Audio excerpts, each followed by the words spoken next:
Refund લેવાનું હતું. અરે આ હાથ ભાગી ગયો. કાલે મેં એડમિશન લીધું ગરબા ક્લાસમાં, હવે આજે હાથ ભાગી ગયો તો હવે હું ગરબા તો નહીં રમી શકું, તો રિફંડ આપો ને. પોલિસી પણ મારો હાથ ભાગી ગયો. હું તાલી કઈ રીતે પાડું? તમે સમજો જ ખરા, થોડુંક તો સમજો.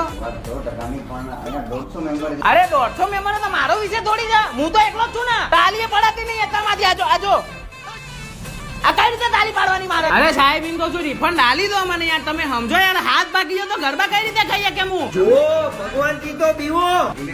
ધીમે બોલ એટલે દંડાની ધમકી આલું છું ને. વિડિયો ઉતાર વિડિયો ઉતાર તું આનો. તમે જોઈ શકો છો મારો હાથ તૂટેલો છે અને આ ભાઈ મને દંડેથી મારવાની ધમકીઓ આલે છે. પોલીસમાં કમ્પ્લેન કરી દઈશ હું. મને મારો રિફંડ જોઈએ. વિડિયો આવી ગયો છે. તો મિત્રો તમે જોઈ શકો છો ગરબા ક્લાસ વાળાની દાદાગીરી. હાથ ચાલાકી કરી મારી ઉપર. હું ગરબા ક્લાસીસ ના રિફંડ લેવા આવ્યો તો મારો હાથ તૂટી ગયો તો 24 કલાક